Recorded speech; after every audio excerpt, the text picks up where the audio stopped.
Welcome to What Catholic School Didn't Teach You, where we discuss the messiness and complexities of the Catholic faith and topics that we oftentimes avoid. My name is Katie. I'm Jillian. How you doing, Jill? I am good. Tired, but I'm good. I had to think about it for a second. Yeah. How am I? Um, yeah, nothing really new to report. I can't believe it's only Tuesday. I mean, it'll be Thursday when you people listen to this, but this week I feel like it's going very slow, which is sad. And it's getting hot out again, which is also very sad. Um, I'm very ready for fall and pumpkin. And Yeah. oh, speaking of which, I went to Starbucks this morning and I Mm-hmm. got myself one of their new drinks That's right. is what's it called? Pecan or something, I think. Yeah. I forgot what it is. But I went to go try it and it was delish, by the way. And I went in to go pick it up and they were like, "Oh, we were just like, trying out drinks and we made you another one." So I got a free drink, Pretty nice. like my drink and then another drink, like a free second drink. You And I sent us felt that snap, really, and it was a frappuccino, yeah. and it was so early in the morning. I was like, I love this for her. I love ice cream first thing in the morning. Good for her. A nice I little know. breakfast milkshake. I had like 4 sips and then got deathly ill and had to throw out the rest of it because it was too sweet for my tum tum. But the thought was there, and Yep. I love getting free things. Free is for me. That's my favorite motto, and it was great. I was like, "Are you sure it's for me?" They were like, "Yeah, free drink." I was like, "Oh my gosh, thanks." It was really pretty. It was pretty. My stomach just said no thanks. Yeah. It's a lot of sugar that early in the morning. I think maybe that's why I was had an off day because I think I had too much sugar at 7 Maybe a.m. that's why I crashed at Yeah, noon. that Maybe makes it sense. was the million Weird. grams of sugar I consumed. Who'd have thunk? Guess that's why you don't get frappe. Like, well, who is making frappuccinos at 5:45? Like, that is crazy. They're I mean, practicing. I appreciate it. Yeah. Gotta respect the yeah, hustle of yeah. Starbucks workers. Next time, practice a low-cal drink. Thank you. Katie, how are you? I'm good. I'm good. I'm trying to think of what like we did this weekend. It was like it's fall, which in the Mahoney Doughball world means it's football season. So Oh, yes. we've been clearly Jill's favorite season. Uh, Jill, we had an absolutely opposite of a Jillian DeFino weekend. We went to a baseball game Friday night. Ooh. We took kids to our first b baseball game. We went to down to Binghamton. I went to a Binghamton Rumble Ponies versus the Portland Sea Dogs Rumble and ponies, that's fun. the Rumble Ponies. And the fun fact, uh, minor league teams will often have like alternate names that are like fun and goofy. And the Rumble Ponies alternate is the Bathtub Donkeys. And so we got a hat that has a little donkey in a bathtub. It's so cute. That's adorable. I love that. I can get behind that for It's sure. so cute. It's super cute.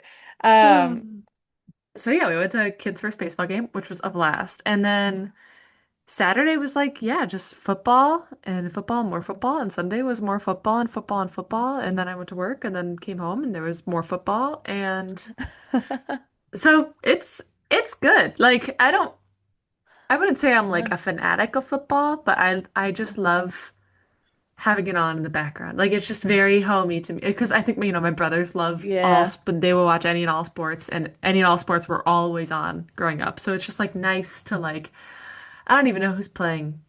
Yeah. Memphis, great. Sounds, do they have a Yeah. team? Sounds great. Is there buffalo chicken dip on the table? Okay, then I'm in. Yeah, Like, right.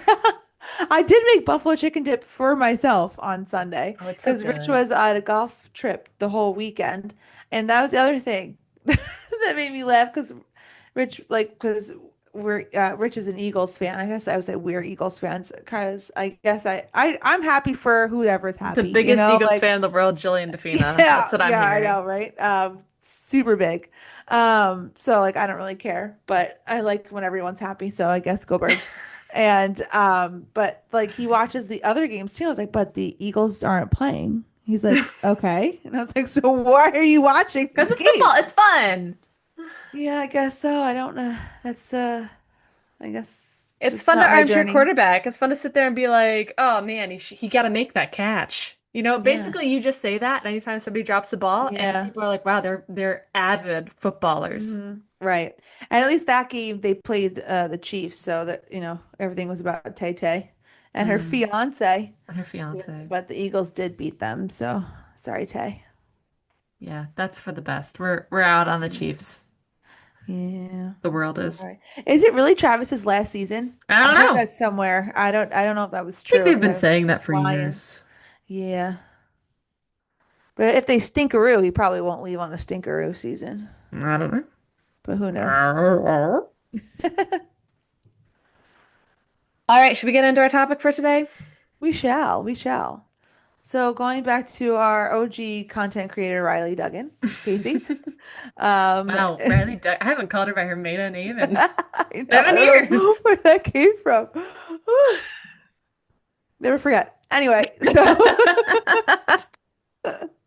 who just celebrated her anniversary of the anniversary of the We best are really mashed potatoes putting I the ever had. whole family on blast right I now. Do you know want their social security numbers while we're here? that I don't know. I would give that. No, just kidding. Love you. Anyway, so she had given us a good idea the other day, and I find it really funny that a lot of times we'll decide on a topic, and then at work it comes up so It often. I'm happens like, every oh, week. It really yeah, it's so does. funny. I just feel like Jesus is like, yep, that's it. Keep it going. So that's what we're talking about today. Sneaky Jesus. Sneaky Jesus at it again. So what are we talking about? So we're talking about the importance of keeping the Sabbath. So Hmm. rest in general, but rest, but especially, you know, keeping the Sabbath. So going to, having a day, Sunday, that you go to mass, or some people are Saturday. Are you a Saturday masser or a Sunday masser? Well, here's the thing, because I work on Sundays, that's Right. like Yeah. kind of the thing. So I feel like I've created a 2-day Sabbath Ah, where it's like yes. Saturdays, I'm like, no, I won't. Right. I will not because I can't rest tomorrow. And Right. the Lord commands it of me. But typically, before I worked on Sundays, Saturday. Mm. Oh, really? Yeah. A nice Interesting. 5 p.m. mass on a Saturday. Yeah. Sleep in. Uh, Anything that 'Cause allows me more sleep, I'm in. that's true. That's true. I like to go to mass on Sunday. I like, I guess, to keep that whole Mm. Sunday idea, Sabbath idea. But regardless, it's just really important to have time in your week, even if you could even manage every day to slow down and unplug, Hmm. um, and especially spending time with God, spending time with your family, spending time in solitude or in silence. Those are the places where I think, meet God more than we realize. Hmm. And we live in a world that doesn't really give space to do that. And I think I personally have seen the importance of it Hmm. in a lot of ways, and what happens to me personally when I don't give myself that time and just like keep going. Yeah.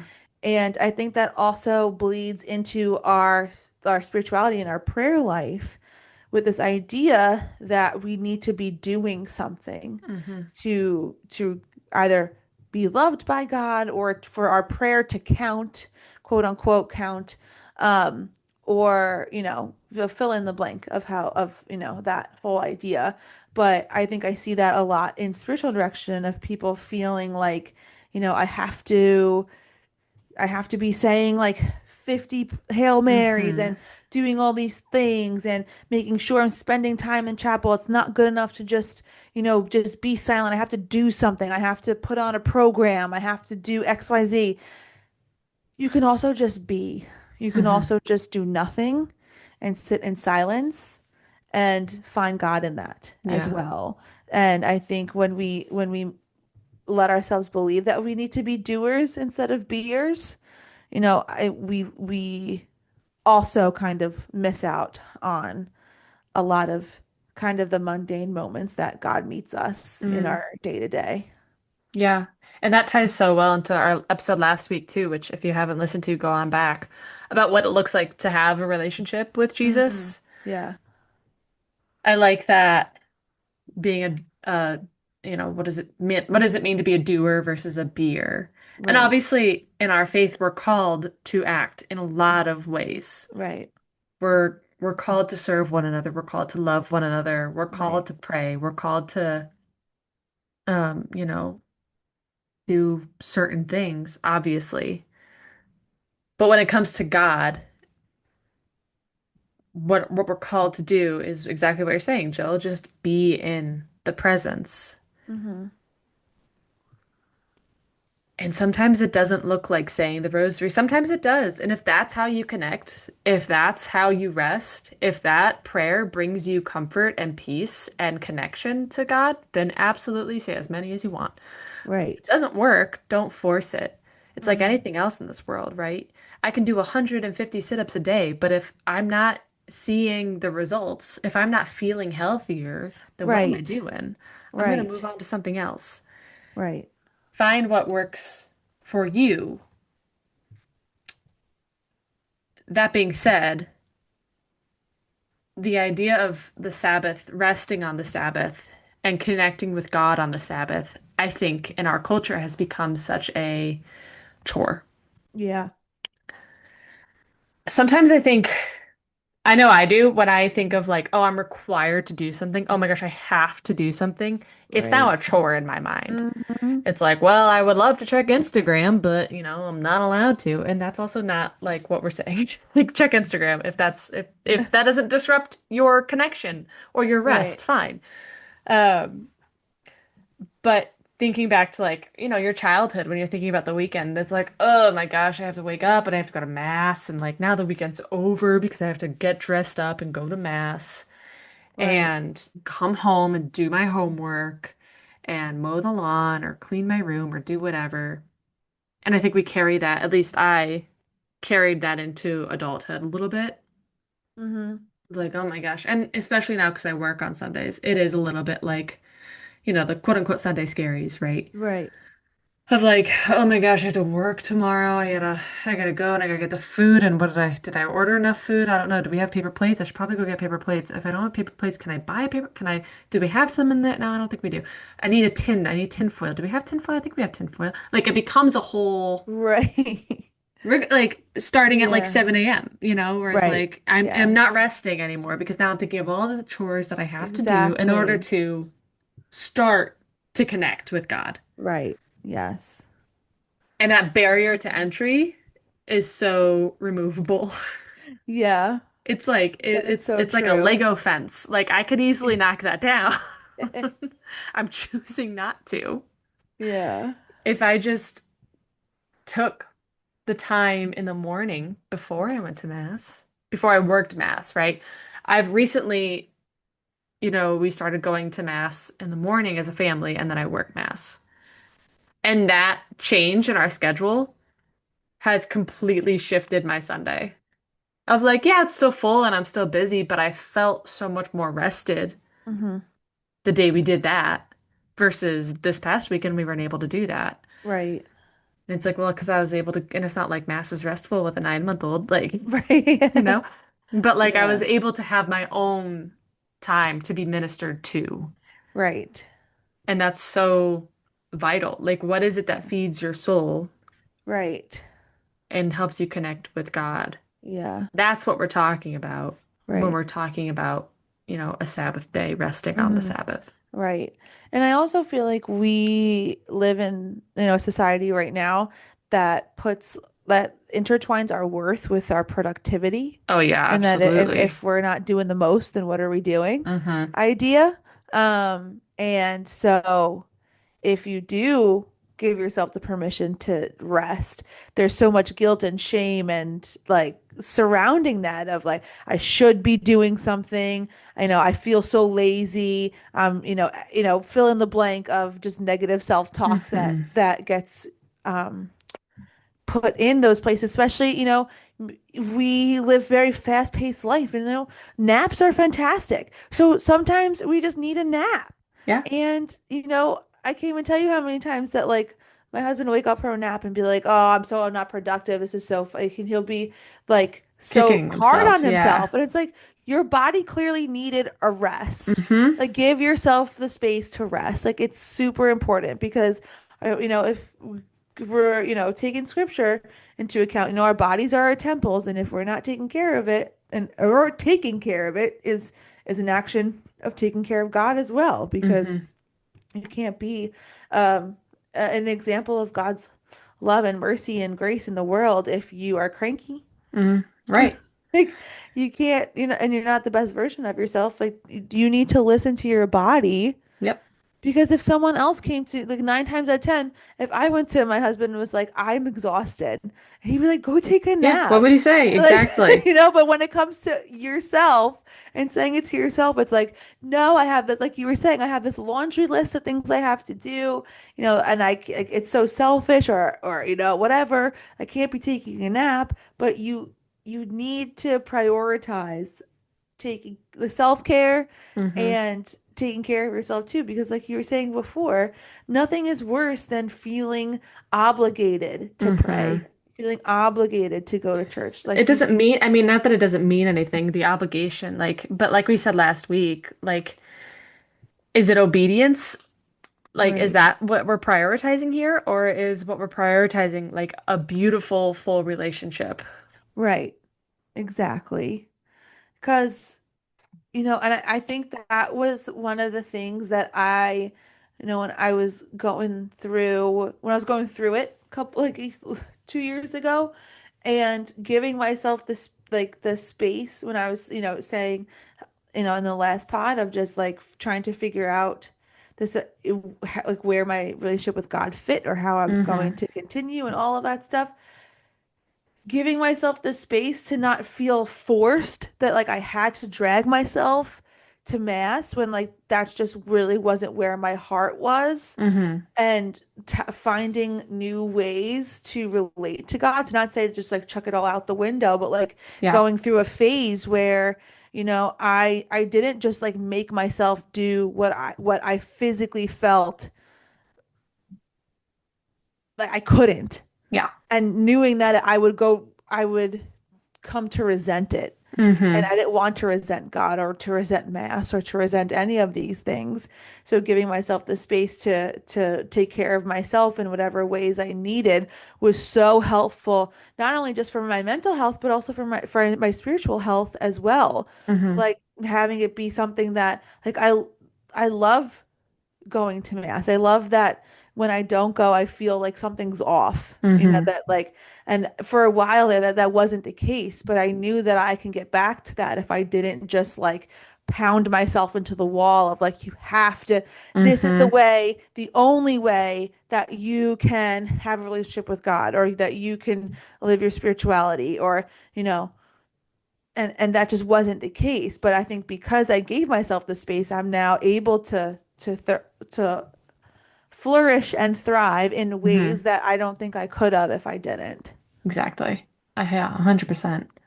Uh, Going back to what you were saying earlier about like you got to give your body what it needs, and like your spiritual life is the same thing. Right. Like take a minute to listen to your soul and what is it telling you it needs.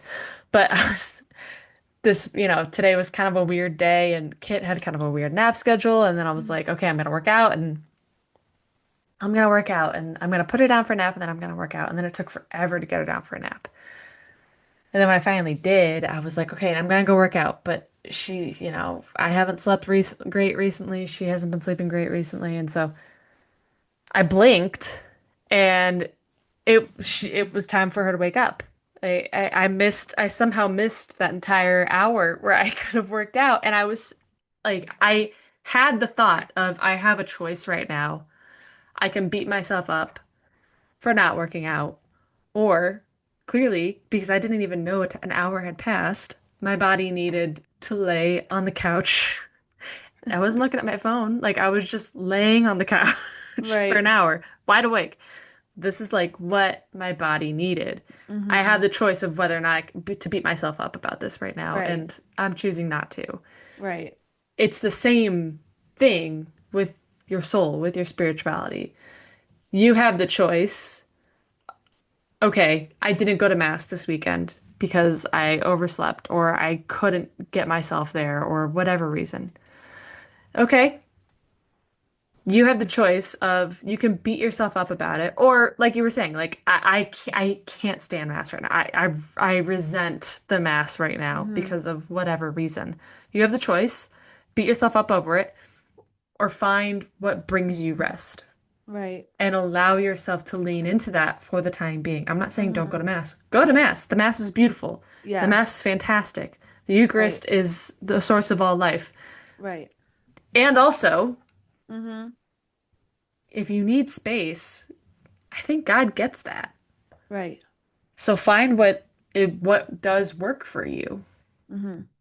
Yeah, there was a time also, especially when I was feeling like homesick or whatever, because a lot of times since a lot of churches since COVID will record one of their masses on Facebook and like Hmm. put it on like a live and like it'll be live, but you can go back and see it. Like some of um like my home parish like on Long Island, like their daily masses are recorded and Hmm. things like that. So like the priests that I know and grew up with, I could watch them, like watch their mass, and see people in the church that I know, Yeah. and like know who's because like sometimes I think that's hard. One of the things that maybe if you've been in ministry and then have left it, can have can under can empathize with.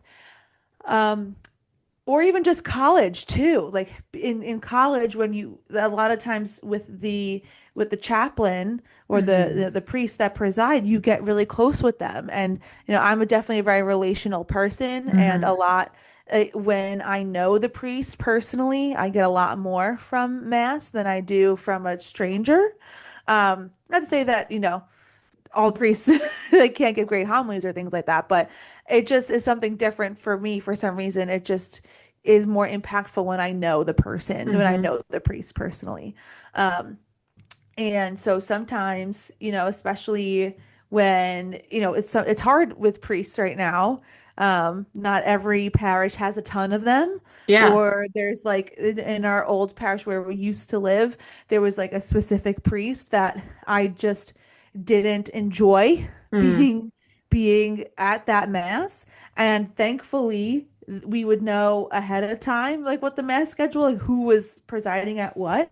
And like I was like, there's no point for me to go to this mass right now because it's Mm. only going to make me angry because Yeah. I've never been to a mass that this priest has presided that hasn't had me leave in anger. So like I'm not going to put myself through that. Yeah. So I'm going to try to find a different place that I feel more comfortable and seen and feel welcomed in. Hmm. And it's like sometimes it's all about finding where that is, or Yeah.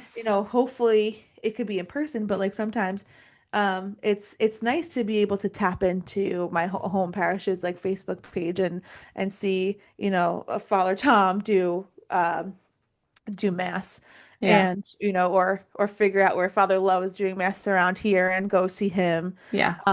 Like that, just when I'm feeling like I'm missing that like connection piece, um that's what I try to do in order Yeah. to fill that gap. I think that's a great idea. Yeah. While we've been talking, I'm thinking about my time in non-denominational groups in college, and Catholics, I learned very quickly, Catholics have a rap. Um, and again, we're not going to get into the whole like what is salvation or anything like that, but Not Catholics, today. not today. We're more qualified people than us can talk on that. But Yeah. Catholics have a rap for believing that we are saved by works. And that's not what the Catholic Church teaches. That's also not what Catholics believe. That's just what other people say the Catholic Church believes and The what Catholics doers. believe Yeah. is that we believe that we have to say the rosary, that we have to say the Our Father, that we have to say grace before every meal, that we have to do works of charity and mercy, and um, that we have to go to Mass, that we have to receive the Eucharist in order to be saved. And that's actually not. The Catholic Church believes that we're saved by grace, period. And that works should flow out of that love, out of that Right. grace, out of that faith. Um, Two things. One, I think it's a kind of great thing that people see Catholics doing all of this stuff and just assume that we think that salvation comes from works. Right. Because it means that we're out here doing stuff, which, Right. okay, great. Um, but also, you didn't take the time to actually ask anybody what the Catholic Church believes, so whatever. Moving on. Um, However, I do think that we sometimes do fall into that trap as well. Mm-hmm. And so this episode is just to remind us all that we are saved by grace. Mm-hmm. We are not saved by our own merit. Mm-hmm. It's by the love of God. And Right. the beauty of our relationship with God, of our faith, of our religion, is that we are called to sit in that grace on a weekly basis Mm-hmm. for an entire day. Yeah. That's also sometimes the hardest part of being a Catholic. Right. Like sometimes I find it so much easier to just go and do something Mm-hmm. because sitting and resting and allowing myself time to think Mm-hmm. and to be introspective Yeah. and to bring my worries and doubts and fears to God, sometimes that's the hardest part of my week. Yeah. Sometimes it's the easiest part of my week. Right. Sometimes it's the best. Sometimes it's what I look forward to. Mm-hmm. But sometimes it's hard to sit still for that long. And like obviously you're not sitting still for 24 hours Right. physically, but it kind of feels like that's what we're called to do, and sometimes it's really Mm-hmm. hard. Yeah. And that's okay. Yeah. Yeah, it is. That's It normal. really If that's is. something you feel, that's normal. Yeah.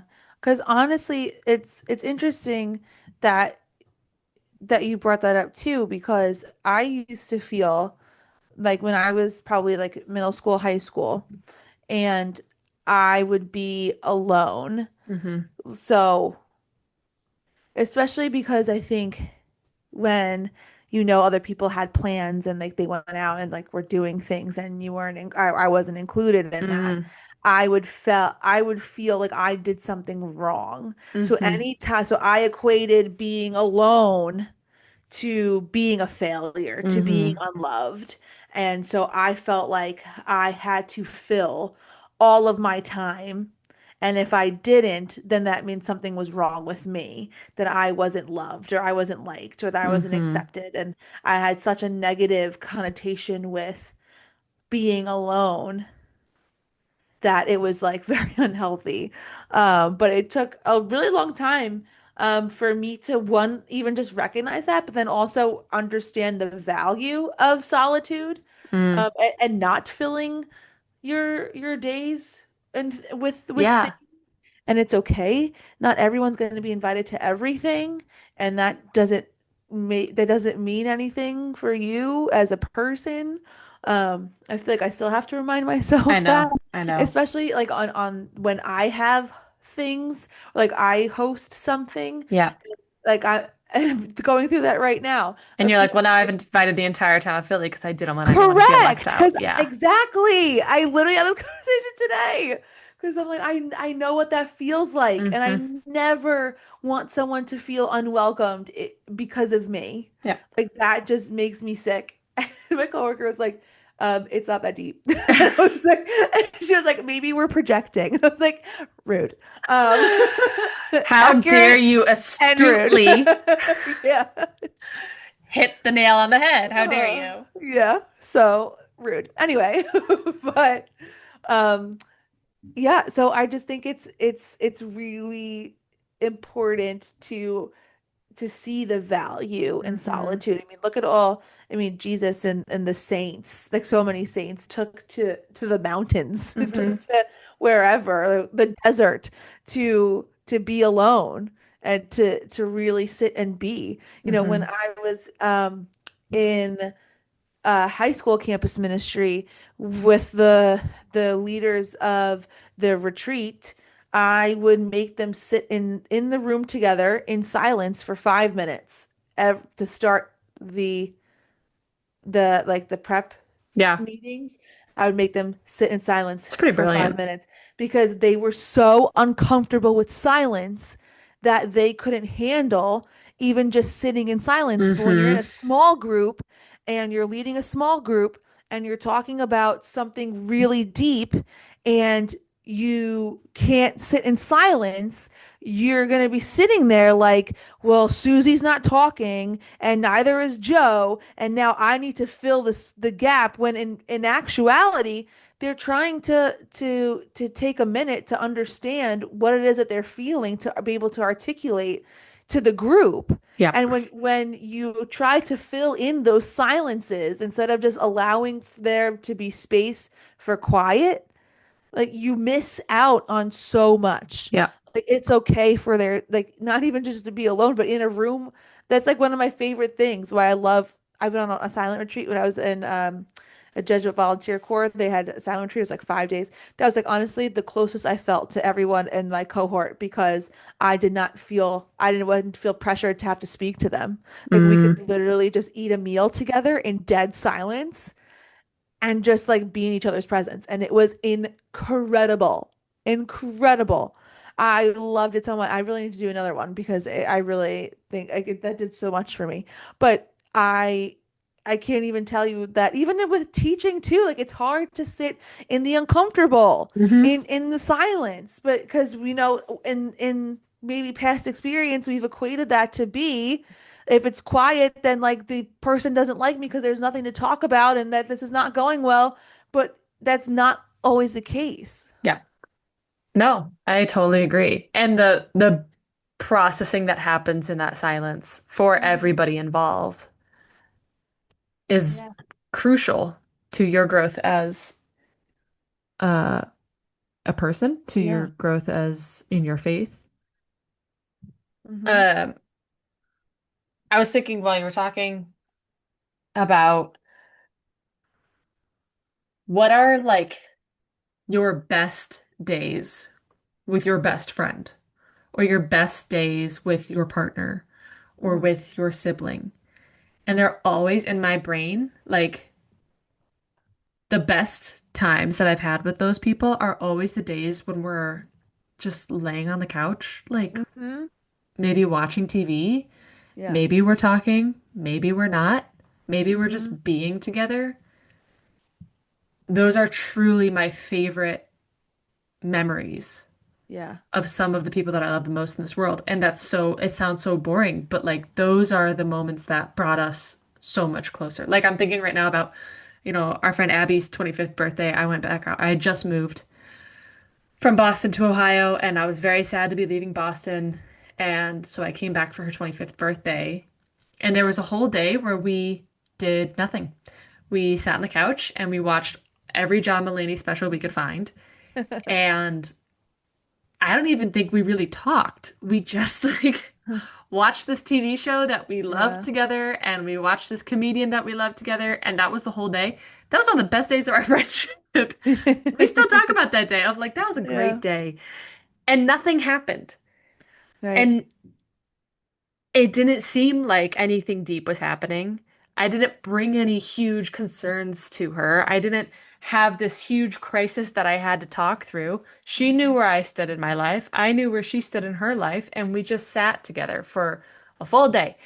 And sometimes I think we have to have these big prayers to bring to God Right. on, while we're in mass. And you don't. You No. don't.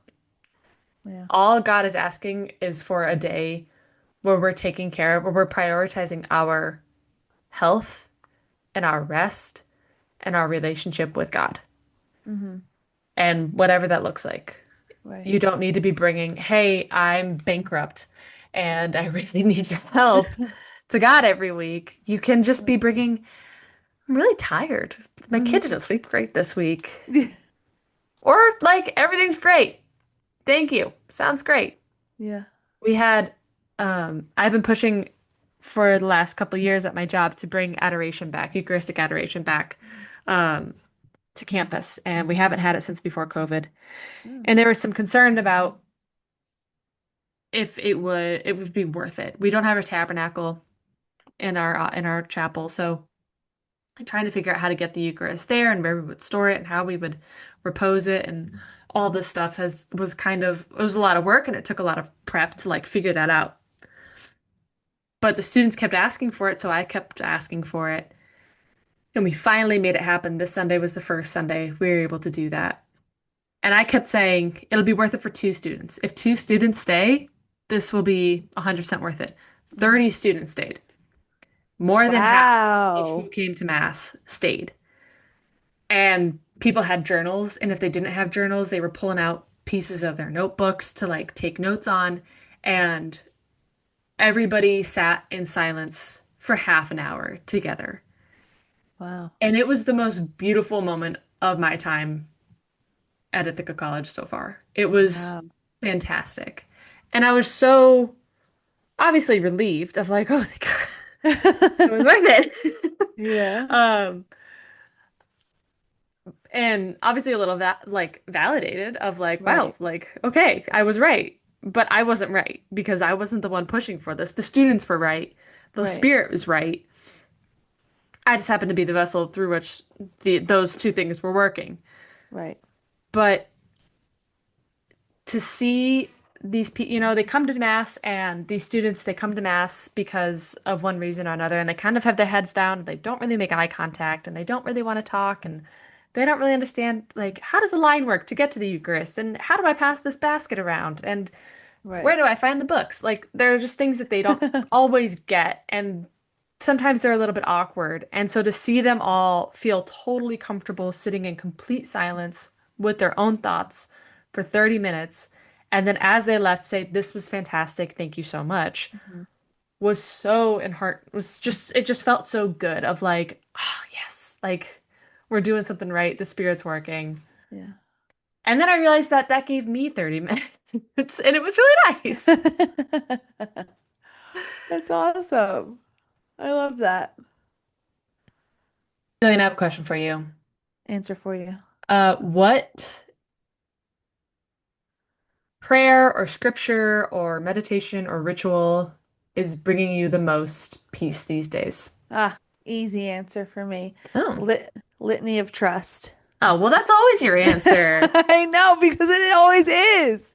I literally I just put some of my residents on this. I'm just like if I could, I'm just a walking poster child of the litany of trust. Um it is literally the only thing that calms me down. Literally. I'm probably their number one YouTube listener because I listen to it on YouTube. Um and I accidentally paid for the Hallow app for an entire year because I forgot to cancel my free subscription. That's what So they're I, counting on. yep, you're welcome. So I start listening to on that too now that I've paid for it for an entire year. So I Yeah, might as might well as use well. it. But yes, the Litany of Trust is the number one. I'm also on, speaking of the Hallow app, we're not sponsored, but feel free. Um, Yeah, hey, not yet. not yet. Um, they have like the novena to Saint Joseph. Ugh. So it's obviously only 9 days, and it's not the same one that has been posted on like that like novena cards. It's a different Hmm. one. It's shorter. But honestly, I just replay it every it just like after the 9 days, it just starts over. So I've just been listening to that over and over. Um, and the third one would be the Divine Mercy Chaplet. Mm, That is also a big one that I get a lot of peace out of. And lately, I have also been listening to like old playlists that I have put together from like my retreat days. mm, Um, so a lot of songs that like either I have done talks leading like that would like start or end one of my talks or like other people's ones that like have really stood out to me. mm.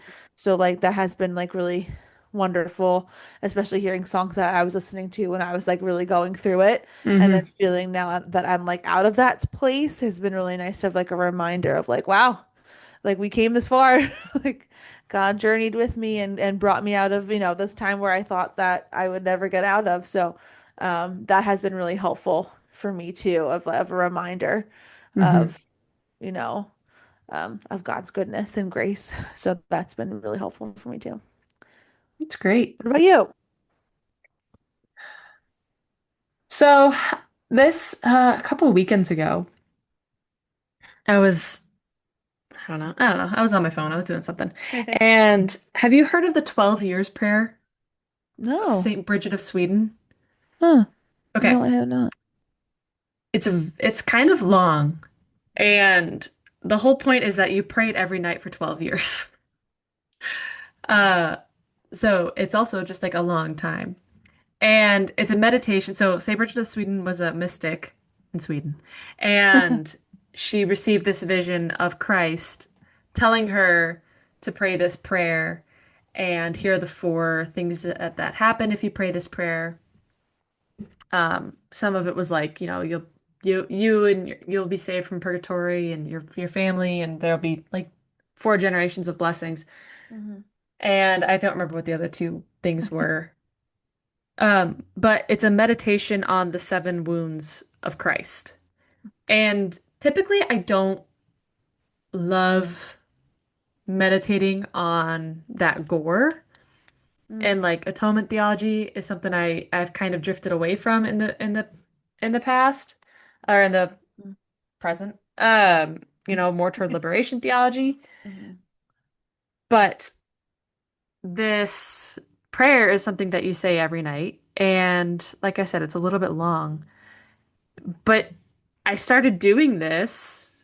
I don't know why. I guess, the spirit led. And it is something that like has been bringing me a lot of peace. Huh.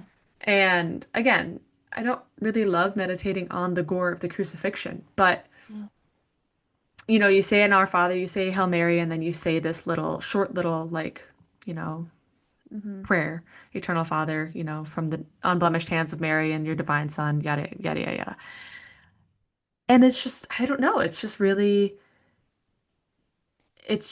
something I've taken, I found peace in the last, I've only been doing it for 2 weeks.